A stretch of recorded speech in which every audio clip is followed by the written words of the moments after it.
What is going on, my friends? Week 11 of the college football season, heading right into November. Hard to believe. I know. Week 11? Week 11. Wow.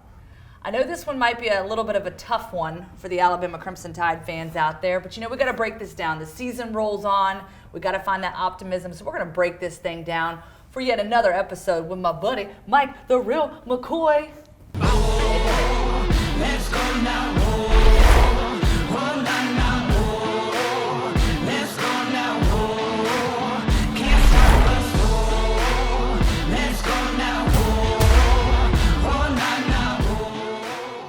All right, we got to give a big shout out to our sponsor, the Alabama Cattlemen's Association, and I got my little spatch, my little beef flipper. Alabama's gonna flip some beef, turn a new beef this week, if you will. We're gonna reflect a little on this week, and then we're moving ahead. We got to reflect for just a moment. Obviously, a tough one in Baton Rouge. You said it last week. Like, playing in Baton Rouge, Death Valley night game is something to behold. Yes. Totally different deal. And I think really what happened to this Alabama football team is really kind of what's been manifesting all year, the miscues, the penalties, what they've been going up against on defense, just a lot of chaos, sloppiness. And then on the offensive side of the football, just not doing enough to help their quarterback, Bryce Young. And so I think it all just kind of came falling down. They put up a good fight, but LSU just obviously gave them all they had and came out on top of that one. Yeah, I know a lot of fans are upset, and I got a little backlash for some of my comments, like I always do. I don't care,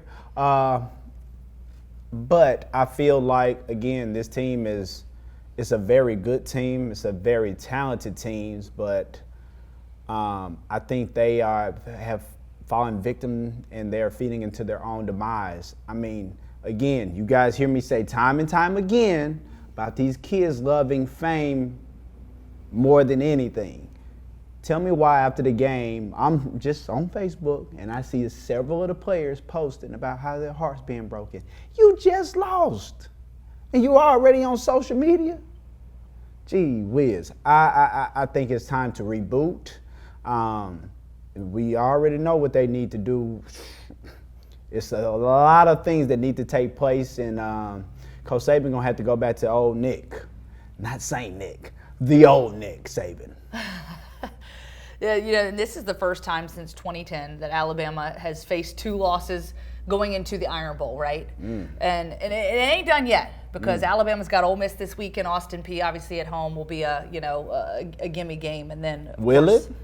Well, I would like to think so. I would hope so too. I would like to think so. And then Auburn obviously comes in. They get Auburn at home for the Iron Bowl, which is a team that's obviously on the down, but has showed they're playing with a lot of heart right now after all they've kind of been through. So with that being said, that kind of goes into your discussion point about sort of where the team's at maybe mentally. And one thing Nick Saban said on Monday in his press conference, and I want to read this quote and kind of get your take on it before we dive into the X's and O's of this Ole Miss game.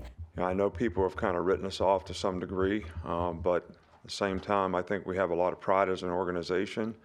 I think we need to get focused on, what it takes to win games. Play the game, win the game, prepare for the game. Know you're going to go into the game with confidence and understanding of what you need to do to be able to have success at your position.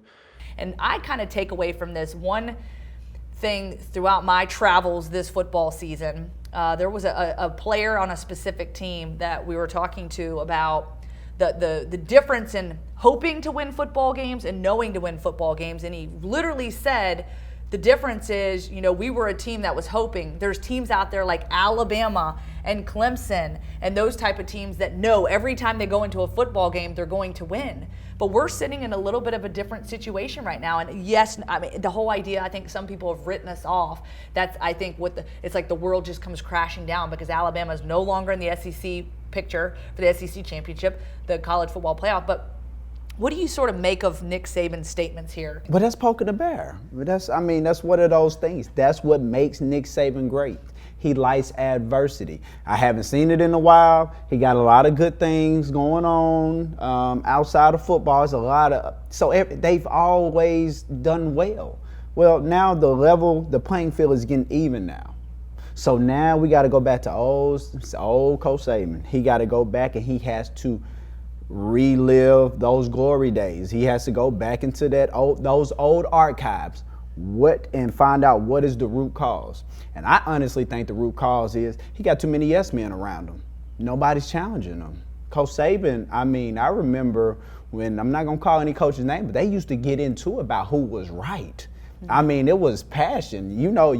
Our position coaches were so shook of him.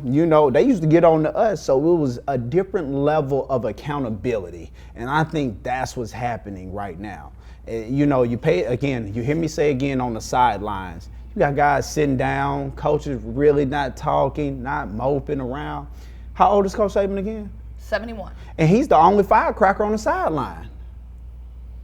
I love the fact that he's breaking headsets again. That means he's and as I always say, he's about to bring the real back. So I don't think everybody's like, I think the dynasty's over. No, it's nothing like that.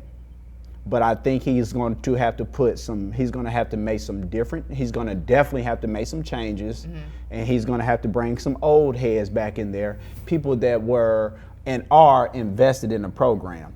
Most of the coaches that he's had in the past, they do 2 years and they're out. There hasn't been everybody wants to be a head now. Everybody's not going to be a head. You have to have some soldiers. You have to have some lieutenants. But everybody wants to come in. And I think when he started doing the interview process on a lot of these coaches, what are your intentions? What are your intentions? I'm not doing 2 and out. So I think that's what's taking place. Hopefully I didn't ramble on too long, but I think that's the issue. It's great insight. And you talk about those types of coaches about to go up against one of those coordinators, former coordinators in Lane Kiffin, which is an interesting relationship. There's always kind of been sort of this back and forth, obviously, since Lane Kiffin has been out of the offensive coordinator role and now in the head coaching role at Ole Miss. Obviously, the grab your popcorn, he's a headline guy, makes statements, does all the things. But I think there is a lot of respect there between both of these football coaches, a tremendous amount of respect. And I think that's what makes this battle between these two teams even more interesting, especially an Ole Miss team that's 8-1 on the season and does have a chance with some help to get to the SEC championship game. But obviously it will start with beating Alabama. And so that's going to be at the top of their priority list this week, obviously getting that win. So Ole Miss ranked 11th, Alabama 10th. So this is going to be a fun battle. But I think one thing I look at about this Ole Miss team that's interesting to me is that we're used to seeing a different kind of Ole Miss team that likes to air it out, goes to the passing game a lot more. But right now, that ground game, they are running the lights out. They coming downhill.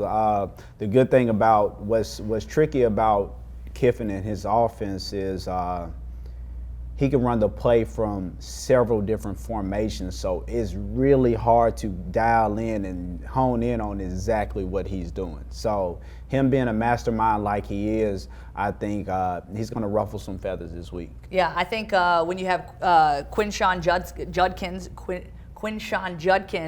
TCU transfer, Zach Evans, also a stud back there. Combined, they've had over 1,700 rushing yards this season. Then quarterback Jackson Dart, don't look past him. He's had 472 yards this season. He can get it done on his legs. That's been problematic for this Alabama football team. So I think they've really got to kind of close in on that and create, close up those gaps, obviously, in the run game. But here's the other flip side that I think Alabama has an opportunity to exploit Ole Miss, and that is on the other side of the football. The Rebels rank 78th in the country right now in rush defense. So what can Billy O'Brien and the boys dial up to be able to maybe take a little pressure off Bryce Young and some of those receivers and give them an opportunity to maybe run the football, get to the ground attack, and maybe give Ole Miss a little taste of their own medicine? I think, look, I'm a fan of the kid, number 5, Roydell Williams. I don't think he gets enough credit. We know he's a downhill guy. Let him go. Take him off the leash and let him go. We know what Gibbs going to do. Gibbs is going to be Gibbs. He's number 1. He wears number 1 for a reason. That's that man. So I think if we do thunder and lightning situation on that, I think you load the box up and let's blow the top off. Hopefully we blow the top off. If we air the ball out, let Bryce, again, take him off the leash.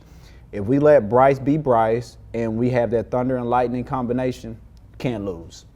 And I think this game particularly will be big for Alabama. And going back to what Nick Saban said, I think we have a lot of pride as an organization. How do you maintain that pride? You go in here, you play Alabama football, you play lights out football. Alabama has not been exceptional on the road, so it's going to be a tough environment against this Ole Miss team.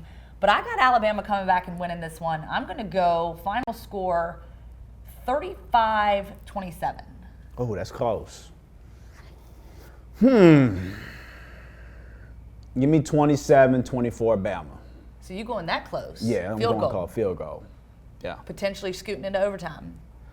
You know, I like those games. I don't know about y'all as fans. I know y'all like seeing blowouts, but I love to be intrigued. I'm a real, not, just a former guy. I like to see a slugfest. And this is going to be a heavyweight fight.